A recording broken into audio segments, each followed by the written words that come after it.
और नीला कबूतर कोई होना हो, चारों तरफ नीला बाज होगा। मेरी बात को आप याद रखना। हमने तय कर लिया है कि मौत कल की आती आज आ जाए, हम अपने लोगों को अधिकारों के बिना रहने नहीं देंगे। मेरी बात को आप याद रखना। समय आ रहा है जिला पंचायत का, प्रधानी का, क्षेत्र पंचायत का। लाल, पीले, काले, गुलाबी, नारंगी बहुत आएंगे आपके बीच में, लेकिन जब आपकी आंख में आंसू आएगा तो ये नीले झंडे वाला आएगा। आएगा नहीं आएगा? तो फिर मेरी बात को भी याद रख लो, जब तक जीवन है संघर्ष जारी रहेगा और राजकाज बनेगा तो स्वाभिमान सम्मान का जीवन दिलाने का काम करेंगे। बहुत कि नमन करने के पीछे मेरा उद्देश्य अगर कोई है तो वो भक्ति का नहीं है। वो उद्देश्य अगर है तो एकमात्र उन महापुरुषों के संघर्षों को याद रखने का अवसर है कि उनके संघर्ष को हम याद रखें और उनके संघर्षों पे, उनके विचारों पे, उनके रास्तों पे चल के हम अपने महापुरुषों के अधूरे कारवा को पूरा करें। ये हमारे सामने चैलेंज भी है, चुनौती भी है और हमारे ऊपर ये एक प्रश्न चिन्ह भी है कि जिस समाज में इतनी बड़ी जिसकी आबादी हो, इतनी संख्या में जिसके पास जनबल हो, अगर मनोबल वो बढ़ा ले तो वो दिन दूर नहीं कि लखनऊ से लेकर दिल्ली तक कमजोर वर्गों का राज होगा और नीला कबूतर कोई होना हो, चारों तरफ नीला बाज होगा। मेरी बात को आप याद रखना। प्यारे साथियों, महामानव तथागत गौतम बुद्ध, जगत गुरु सतगुरु रविदास जी महाराज, गुरु कबीर जी, गुरु नानक जी, गुरु वाल्मीकि जी, संत गाडगे जी, नारायण गुरु, पेरियार रामास्वामी नायकर, पेरियार ललई यादव, राष्ट्रपिता ज्योतिबा फूले, मां सावित्रीबाई फूले, छत्रपति साहू जी महाराज, विश्वरत्न डॉक्टर बाबा साहब अंबेडकर, महामना रामसु वर्मा, चौधरी महाराज सिंह भारती, बाबू जगदेव प्रसाद कुशवाहा, जननायक कपूरी ठाकुर, मां अल्याबाई होलकर, मां अवंतिका बाई लोधी, मां झलकारी बाई, मां फातिमा शेख, मां फूलन देवी, संतराम बीए प्रजापति जी, बाबू शिवदयाल चौरसिया जी, मान्यवर दीना भाना वाल्मीकि जी और मान्यवर साहब श्री काशीराम जी को श्रद्धा के सुमन अर्पित करता हूं। प्यारे साथियों, मैं एक बात अपनी बात को शुरू करने से पहले कहना चाहता हूं और ये जो बात है ये संकल्प भी है। अगर मेरे खून का कतरा कतरा भी महापुरुषों के मिशन को पूरा करने के लिए या आपकी आंख का आंसू पूंछने के लिए लग जाएगा तो मैं आज वचन देके इस पावन अवसर पे कहता हूं कि कभी मैं उस खून के कतरे की परवाह नहीं करूंगा। मेरी बात को आप याद रखना। लेकिन ये लोकतांत्रिक देश है, संवैधानिक देश है। यहां लाठी डंडे बंदूकों से आप हिंसा तो कर सकते हैं लेकिन स्वाभिमान सम्मान का जीवन प्राप्त नहीं कर सकते। और हमें अपने महापुरुषों से सीखना पड़ेगा। अगर हमारे महापुरुष चाहते तो वो हिंसा का रास्ता इख्तियार कर लेते, लेकिन हिंसा हमारे महापुरुषों ने हमें नहीं सिखाई। हम संविधानवादी लोग, अगर हमें कोई कटु शब्द कहता है तो हम शब्दों के बाणों के आधार पर उसका जवाब देते हैं और तर्क के साथ जवाब देते हैं। आज का जो कार्यक्रम है ये मेरे लिए महत्वपूर्ण है, क्योंकि ये जो कार्यक्रम है और इसमें जो कमजोर वर्ग का नौजवान आया है, उस नौजवान को मैं संदेश देने के लिए आया। मेरे मंच पे इस तरफ मेरी बहनें, मुझसे बड़ी छोटी, बड़े अभिभावक, पार्टी के सामान्य नेतागण, ये सब लोग जिम्मेदार हैं, समझदार। लेकिन असली चिंता आपको लेकर है, असली चिंता आपको लेकर है कि अगर आप नौजवानों ने ये ऐसो आराम, अंधविश्वास, पाखंडवाद का जीवन छोड़ के समाज का नेतृत्व करने के लिए अब निर्णय नहीं लिया, संकल्प नहीं लिया, तो वो दिन दूर नहीं कि हम इस देश में पुनः गुलाम हो जाएंगे, जिस तरह के आज हालात बने हुए हैं देश के अंदर। इसलिए मैं यहां से शुरू करूंगा, क्योंकि कार्यक्रम के संयोजक हमारा पाल समाज का परिवार है, जिनकी इच्छा थी कि मैं यहां आऊं, और आपने जो भाईचारा बनाकर संदेश देने का काम किया है, इससे शाम तक लखनऊ की नींद तो खराब होगी, लेकिन रात में नींद दिल्ली के लोगों को भी नहीं आएगी। मेरी बात को आप याद रखें। प्यारे साथियों, कमजोरों वर्ग में जो पिछड़ा वर्ग है, यह राजनीतिक भाईचारा नहीं है। मैं आज के नौजवानों को बता देना चाहता हूं कि इस देश में समता, समानता, बंधुत्व, भाईचारे का जो आंदोलन नायकों के रूप में चलाया है, आज की जाति व्यवस्था में मैं बस आपको बताना चाहता हूं, आप घर जाकर चिंतन मनन करना कि मैंने जो बात आपसे कही वो क्यों कही और आपको करना क्या है।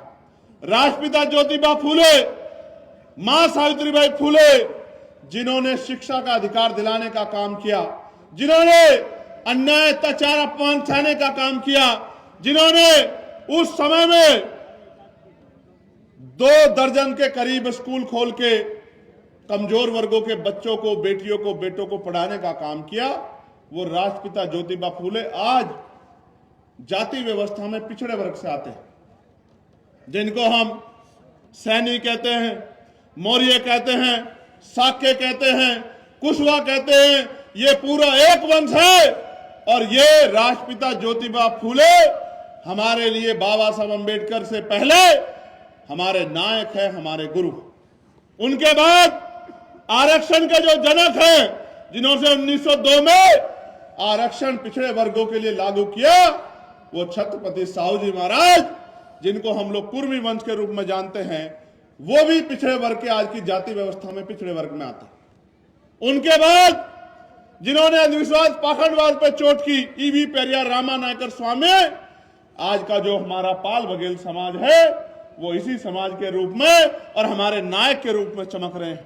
पेरियार लले यादव, बाबू जगदेव प्रसाद कुशवाहा, जननायक कर्पूरी ठाकुर, ये सब महापुरुष जिन्होंने हमें संघर्ष करना सिखाया, सामाजिक न्याय सिखाया, ये पिछड़े वर्ग के लोग हैं। और आप जानते हैं, बाबा साहब अंबेडकर ने 3 महापुरुषों को अपना गुरु माना।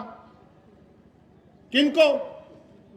महामानव तथागत बुद्ध को, गुरु कबीर को, और जिनको देखा नहीं, क्योंकि बाबा साहब 1891 में अवतरण हुआ उनका, और 1990 में राष्ट्रपिता ज्योतिबा फूले यहां से परिनिर्वाण प्राप्त कर गए।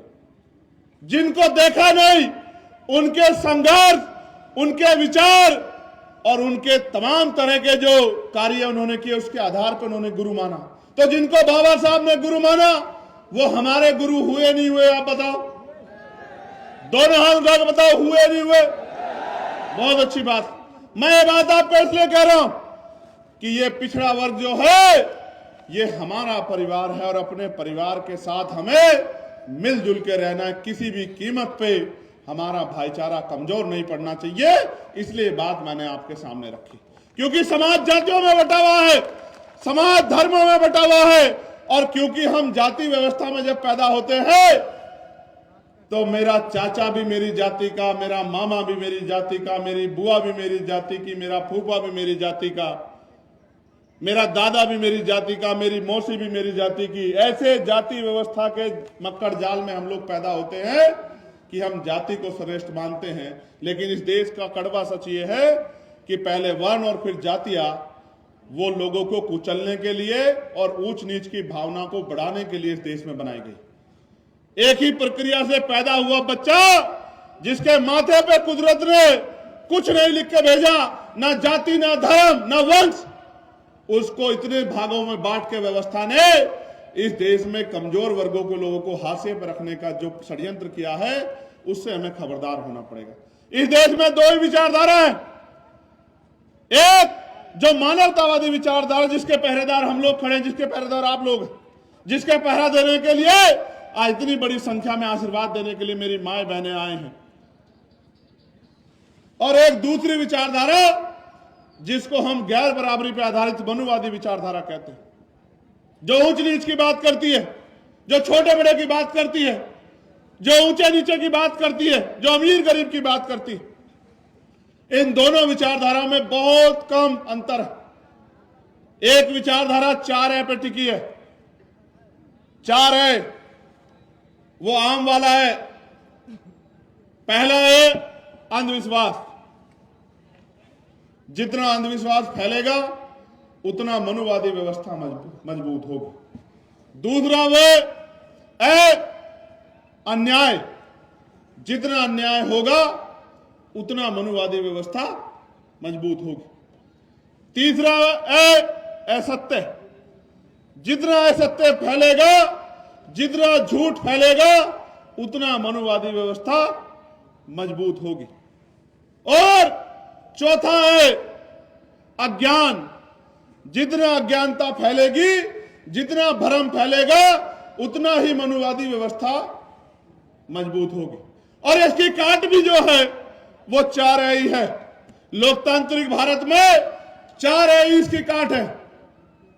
अनुसूचित जाति, अनुसूचित जनजाति, अन्य पिछड़ा वर्ग और अल्पसंख्यक समाज, यानी कि SC, ST, OBC और माइनॉरिटी वर्ग के लोग अगर भाईचारा बना ले तो मैं लिख के देता हूं।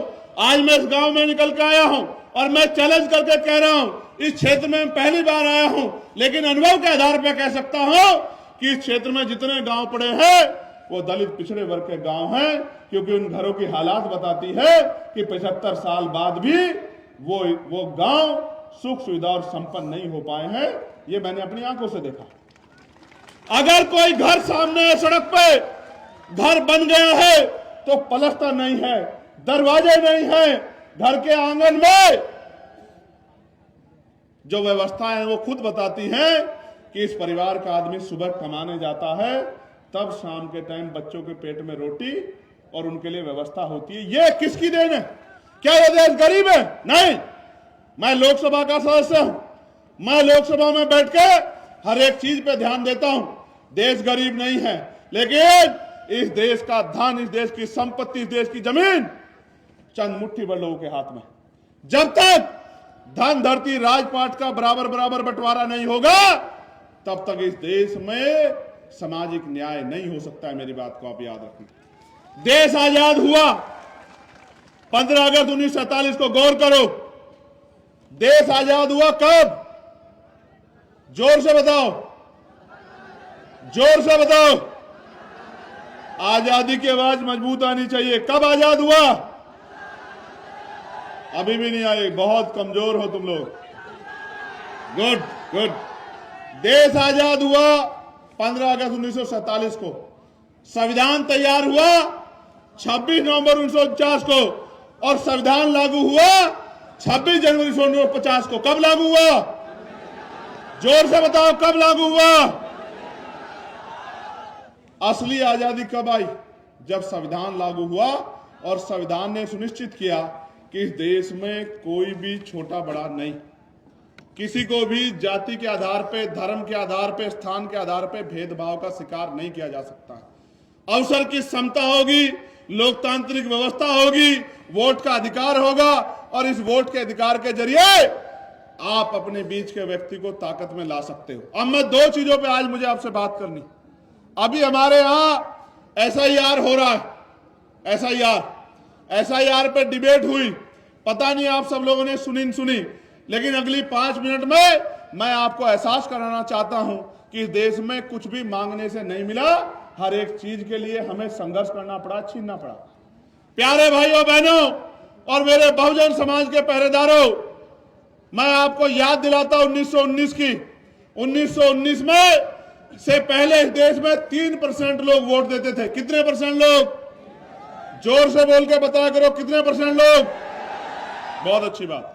फिर मांटेंगो चेंज फॉर सुधार समिति आई, सुधार हुआ, और सुधार में तय हुआ कि वोट देने का अधिकार उनके पास होना चाहिए जो टैक्स देते हैं। क्या देते हैं? वोट देने का अधिकार उनके पास होना चाहिए जिनके पास बहुत सारी जमीन है, जो जमींदार। फिर और सुधार हुआ, बहुत सारे लोगों को और उनको भी ऐड करना चाहिए जिनके पास बिजनेस है, व्यापार है, बहुत सारी धन संपत्ति है।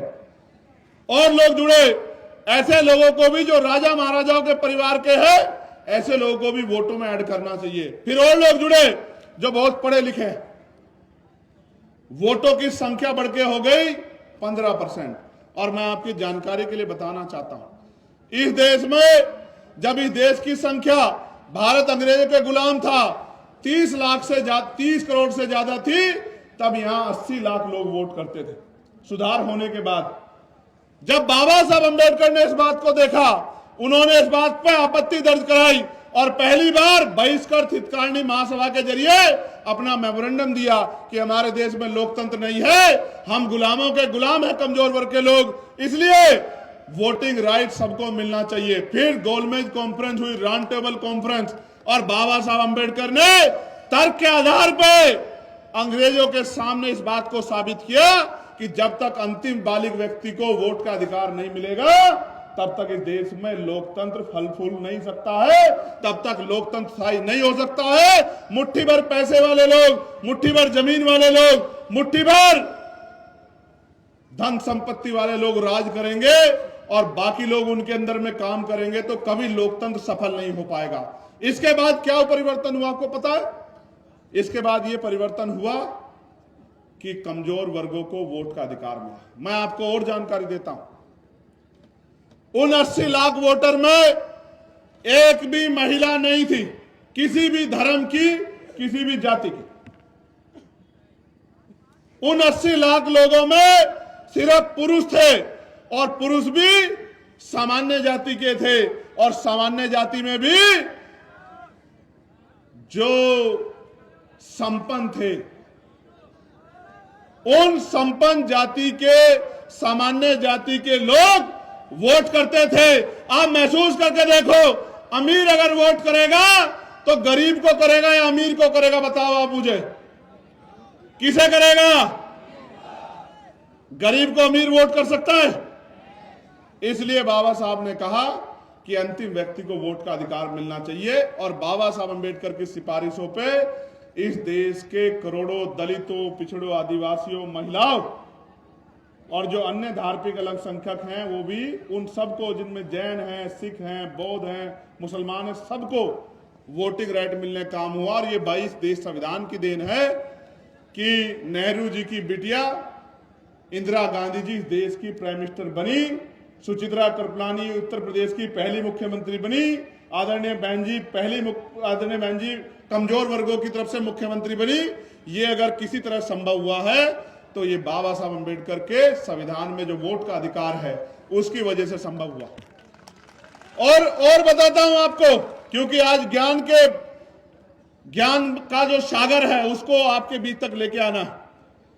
इन सब चीजों में ये जो वोटिंग राइट मिला, ये पहले 21 साल के लोगों के लिए था, फिर इसमें परिवर्तन हुआ, 18 साल के व्यक्ति को वोटिंग राइट मिला। तो आपको वोटिंग राइट कहां से मिला पता लगा आपको? किसने दिलाया आपको वोटिंग राइट? किसने दिलाया? अगर बाबा साहब न दिलाते तो एक बात याद रखो, आज लोकतंत्र है, वोटिंग राइट है, तो आपके घरों की दीवारें पक्की नहीं है। अगर आपसे वोट का अधिकार छीन लिया जाए तो मैं लिख के देता हूं, आपकी बस्तियों में कोई नेता पैर रखने के लिए नहीं आएगा। आज मेरी बात को आप एफिडेविट लेके लिख लो। ये वोट का अधिकार है जो बड़े बड़े कुर्ते वाले, बड़ी बड़ी गाड़ी वाले, बड़े बड़े बंगलों वाले, राजा महाराजाओं के वंशज हमारी गलियों में, हमारी बस्तियों में आते हैं, हमारे पैर छूते हैं, हमारे पैरों को हाथ लगाते हैं, हमारी माँ बहनों से अपने सर पे हाथ रखवाते हैं, हमारे बीच में बैठ के खाना खाते हैं, झूठे भाईचारे का दिखावा करते हैं, और सिर्फ इसलिए आते हैं कि इनकी वोट हमें मिल जाए और इनकी वोट लेके हम लोग राजा बन जाए। इस देश में कब तक कमजोर वर्गों के लोग लुटते पिटते ठगे जाते रहेंगे, इसका फैसला आने वाली पीढ़ी को करना। प्यारे साथियों, इस देश में पिछड़े वर्ग के लोगों के लिए काका कालेकर कमीशन बना। काका कालेकर आयोग से पहले जब 1931 में गणना हुई थी तो 52% पिछड़ा वर्ग था। कितने परसेंट? 52%। काका कालेकर आयोग की रिपोर्ट आई, केंद्र की जो सरकार थी कांग्रेस की, उसने कचरे के डब्बे में फेंक दी। लंबे समय तक कचरे के डब्बे में पड़ी रही फाइल। फिर उसके बाद मंडल कमीशन बना और उससे पहले सरकार ने झुंझुनू देने के लिए पिछड़े वर्ग आयोग की बात कही, लेकिन कभी उसको संपूर्ण नहीं किया। फिर इस देश में मंडल कमीशन बना और मंडल कमीशन की सिफारिश लागू हुई, और मंडल कमीशन जब लागू हुआ, सिफारिश लागू हुई, 2 सिफारिशों से यह तय हुआ कि 27% रिजर्वेशन ओबीसी के भाइयों को मिलेगा।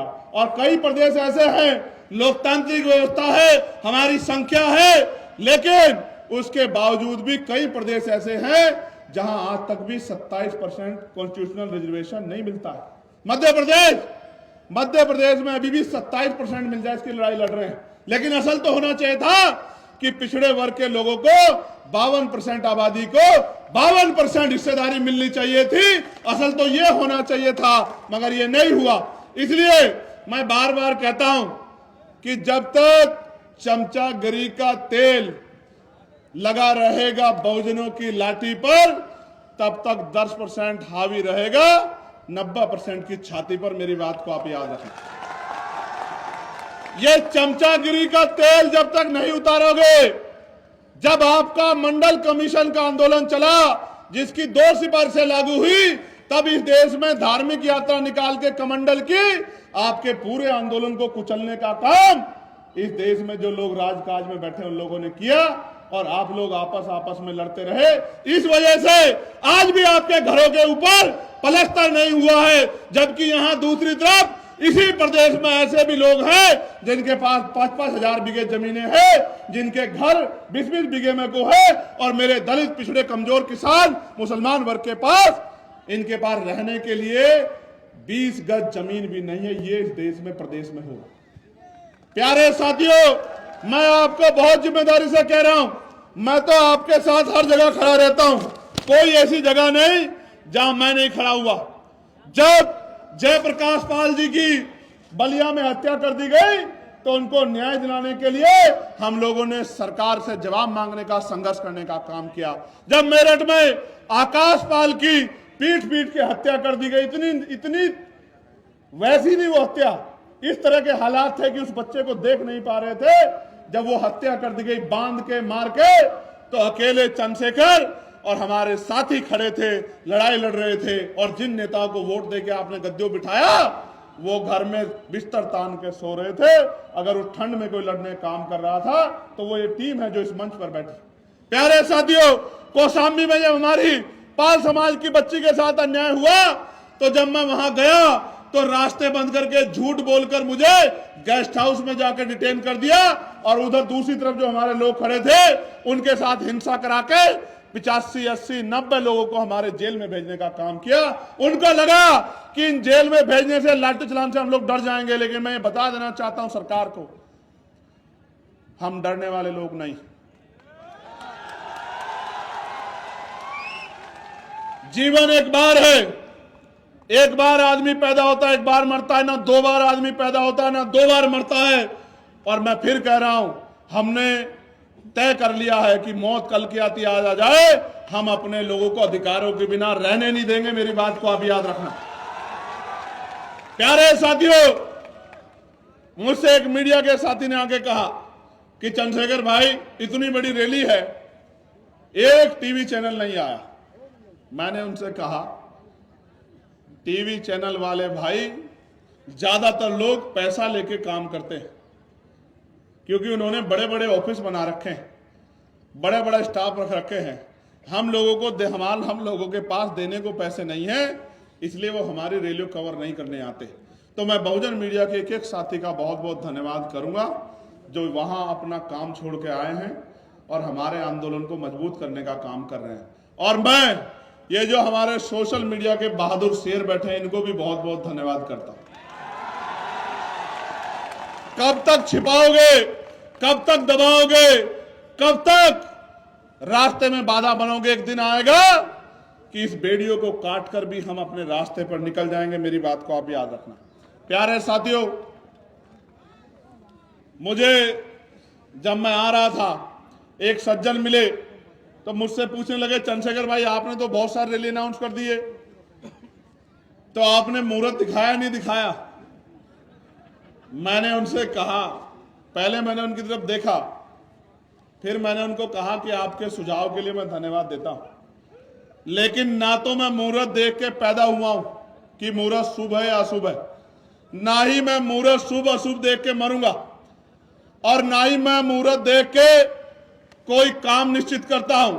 मैं तो मानता हूं हमारे लिए सबसे शुभ मुहूर्त वो है जिस दिन हम वोट डालने जाते हैं और हम अपने फैसले को निर्धारण करने के लिए जाते हैं कि हम किसको ताकत देने जा रहे हैं। मैं आपको भी कह रहा हूं, एक सवाल यहां आया था कि चंद्रशेखर भाई लोग तो बहुत आते हैं लेकिन वोट नहीं मिलता। मैं आपसे पूछना चाहता हूं, क्या हमारे काम में कोई कमी है? नहीं, दोनों हाथ उठा के बताओ। क्या अभी भी हमें कोई परीक्षा देनी बाकी है? अगर ताकत बनेगी तो क्या बदलाव होगा पता है आपको? मैं बताता हूं क्या बदलाव होगा। ताकत बनेगी तो 69,000 शिक्षक भर्ती में जो घोटाला हुआ है वो घोटाला किसी भी कीमत पे नहीं होगा। मेरी बात को आप याद रखें। ताकत बनेगी तो जो लेखपाल भर्ती में 700 से ज्यादा सीटों का घोटाला करने का काम सरकार ने किया है, वो घोटाला करने की हिम्मत सरकार नहीं जुटा पाएगी। ताकत बनेगी तो पढ़ा लिखा नौजवान बेरोजगार नहीं घूमेगा। ताकत बनेगी तो महिलाओं को घर पे रोजगार मिलेगा। ताकत बनेगी तो बहनों के लिए अच्छे कॉलेज, अच्छे डिग्री कॉलेज, अच्छे स्कूल बनेंगे। ताकत बनेगी तो अच्छे हॉस्पिटल बनेंगे। ताकत बनेगी तो अच्छे स्पोर्ट कॉलेज बनेंगे। ताकत बनेगी तो उद्योग धंधे लगेंगे। ताकत बनेगी तो लोन मिलेगा। ताकत बनेगी तो बैकलॉग भरा जाएगा। ताकत मिलेगी तो निजी क्षेत्रों में आरक्षण की व्यवस्था लागू कराने का काम करेंगे हम लोग। मेरी बात को आप याद रखना। फिर कह रहा हूं, कान खोल के सुन लो, निजी क्षेत्रों में 98%, प्राइवेट सेक्टर में आरक्षण व्यवस्था लागू कराने का हम लोग काम करेंगे। मेरी बात को याद कर रखना। और उसके बाद आप देखना क्या होगा। पाल, प्रजापति, कश्यप, मौर्य, सेन, कुशवाहा, बिंद, राजभर, केवट, मल्ला, विश्वकर्मा, यादव, जाटव, जाट, गुर्जर, तमाम लोधी, तमाम जो पिछड़े वर्ग की जातियां हैं, नुनिया, चौहान, राजभर, तमाम पिछड़े वर्ग के जो बच्चे हमारे, उन सबको नौकरी रोजगार करने का मौका मिलेगा। जब उनके जेब में पैसे आएंगे तभी वो अपनी माओ के आंसू पूछ पाएंगे। वरना इस देश में कब तक भूखे प्यासे रहकर आप लोग अन्याय अत्याचार सहते रहोगे। प्यारे भाइयों, आपने भाईचारा सम्मेलन रखा है। भाईचारा सम्मेलन तो सफल बना दिया है। भाईचारा बनाओगे नहीं बनाओगे? बताओ, जोर से बताओ, बनाओगे नहीं बनाओगे? भाईचारा बनेगा तो क्या होगा पता है? भाईचारा बनेगा तो राज आएगा, और राज आएगा तो स्वाभिमान सम्मान का जीवन लेके आएगा। मेरी बात को आप याद रखना। मैं तो एक गरीब परिवार में जन्मा। मेरी मां दूसरों के खेत से घास लेके आती थी। मैं स्कूल से आता था, उस घास की गठरी को पकड़ के लेके आता था कि अपनी मां का बोझ थोड़ा सा कम कर सकूं। और मेरी मां इसलिए घास लेके आती थी कि दूध बेच के वो कुछ पैसे जुटा सके और हमारी जरूरतें पूरी कर सके। आज भी हमारी माएं बहनें बहुत बड़े पैमाने पे खेत ना होते भी खेतों में जाके घास लाके दूध बेच के अपने घर को चलाने का काम करती। मैं ऐसी मातृशक्ति को जय भीम करता हूं। मैं उस मातृशक्ति की हिम्मत को दाद देता हूं। लेकिन मैं अपनी माओ बहनों से कहना चाहता हूं, वो दिन दूर नहीं कि किसी के खेत में मेरी माओ बहनों को जाने की जरूरत नहीं पड़ेगी। राज कहा जाएगा तो इस सारी सरकारी जमीन का बंटवारा करके गरीबों में बांटने का काम करेंगे हम लोग। याद रखें। मैं फिर कह रहा हूं, भले ही आपके पास नहीं आता हूं, भले ही आपके घरों तक नहीं पहुंचता हूं, भले ही आपसे हाथ नहीं मिला पाता हूं, लेकिन वचन देके कहता हूं, अगर आंदोलन आगे बढ़ता रहा और आपने सहयोग आशीर्वाद वोट के रूप में दिया, तो वो दिन दूर नहीं कि हर घर में चंद्रशेखर काम के रूप में आएगा, आजाद समाज पार्टी काम के रूप में आएगी। जब आपके बच्चे को रोजगार मिलेगा, जब आपके घरों में सुख सुविधाएं आएंगी, और जब आंसू आएंगे तो वो खुशी के होंगे इस बात के कि इस बार हमारी ताकत बन गई, हमारी ताकत सफल होगी। इस ताकत को रोकने के लिए बहुत सारे लोग लगे हुए हैं, इस ताकत को रोकने के लिए। और वो ताकत मेरी नहीं रोकना चाहते, वो किसकी ताकत रोकना चाहते हैं? वो आपकी ताकत रोकना चाहते हैं, वो आपको कमजोर करना चाहते हैं। वो ये जानते हैं कि अगर इनकी ताकत बढ़ेगी तो उनके यहां मजदूरी कौन करेगा। मेरी बात को आप याद रखना, उनके बर्तन कौन बनाएगा, उनकी चटाई कौन बनाएगा, उनके खेतों में काम कौन करेगा, तमाम तरह के जो उनके अपमान का जो काम करना पड़ता है वो कौन करेगा, उनके सफाई का काम कौन करेगा, सीवर में कौन उतरेगा, मैला कौन उठाएगा।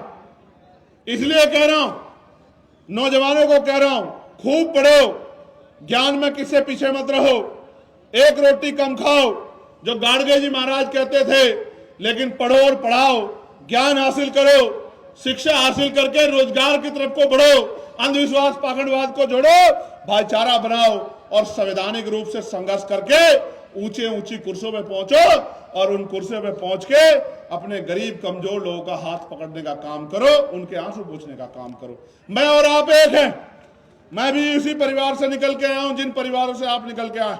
मैं आपके प्यार को जानता हूं, मैं आपके संघर्ष को जानता हूं। मेरी एक आवाज पर चाहे दिल्ली हो या लखनऊ या मुजफ्फरनगर, आप दौड़े दौड़े चले जाते हो, लेकिन मेरे भाइयों, दौड़े दौड़े जाने से काम नहीं चलेगा। जब तक आप अपनी बस्तियों में गांव गांव जाके बूथ कमेटी नहीं बनाओगे, सेक्टर कमेटी नहीं बनाओगे, भाईचारा कमेटी नहीं बनाओगे, जब तक अपनी क्षेत्रों में एकजुट पे समाज को एकजुट नहीं करोगे, तब तक आप सफल होने वाले नहीं। तो मेरे पास आगे पीछे नहीं आने की जरूरत नहीं, अपने क्षेत्रों को मजबूत करने की जरूरत है। बूथ जीतेंगे तो विधानसभा जीतेंगे, विधानसभा जीतेंगे तो राजकाज बनेगा, और राजकाज बनेगा तो आपके अधूरे सपने पूरे होंगे, आपकी जेब में पैसा आएगा। और जिस दिन आपकी जेब में पैसा आएगा, फिर मैं कहता हूं, जितनी मोटरसाइकिलें मैंने यहां से वहां तक देखी, मैंने कहा था सौरभ से गाड़ी में बैठ के कि ये जो मोटरसाइकिल पे आया है ना, ये मेरा वो भाई है जिसको आंधी तूफान भी मुझसे दूर नहीं कर सकता। मैं इसकी ताकत को जानता हूं,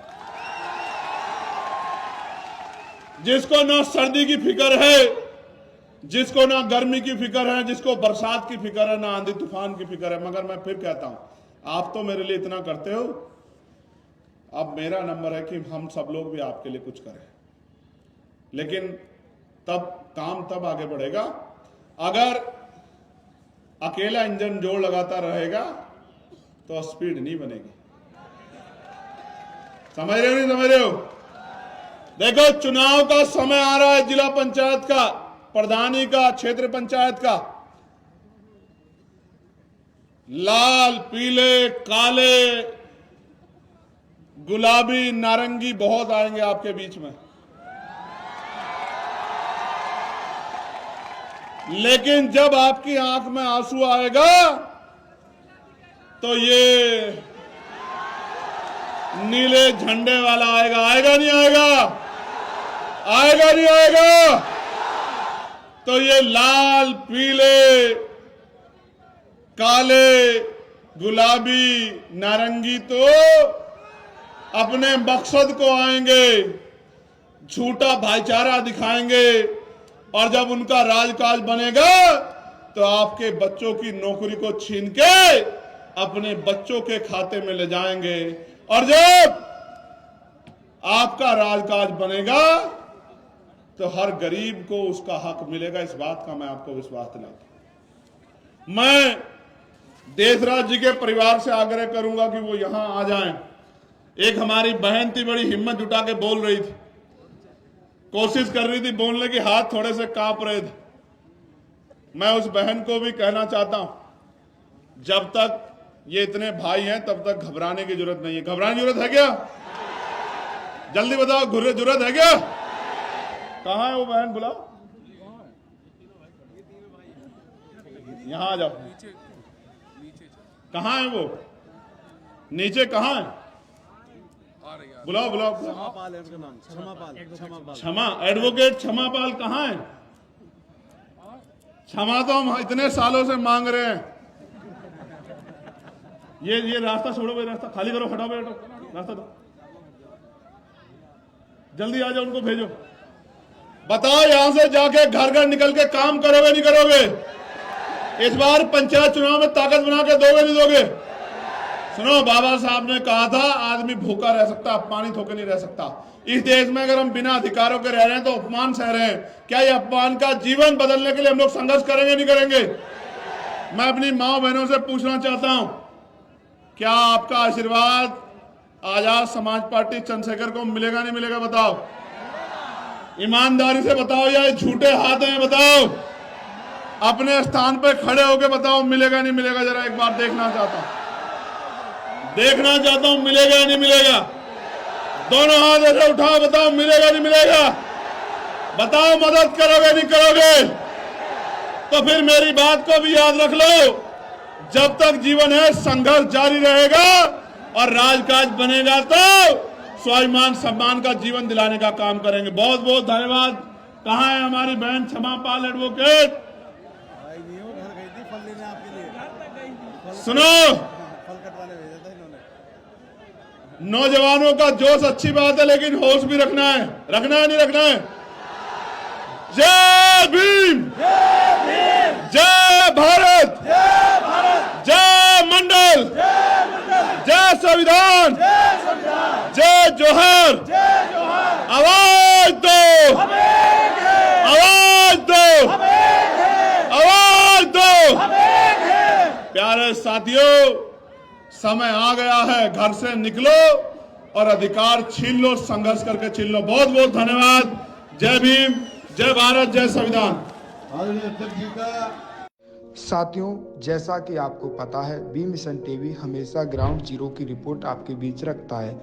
अगर आपको हमारा काम पसंद आता है तो बी मिशन टीवी को आर्थिक मदद करें, जिससे कि हम यूं ही निरंतर ग्राउंड लेवल पर काम करते रहें। स्क्रीन पर दिख रहे QR कोड को स्कैन करें और अपने दान की राशि बी मिशन टीवी के खाते में भेजें। QR कोड के अलावा आप हमारी UPI ID BMissionTV@YBL पर भी मदद भेज सकते हैं।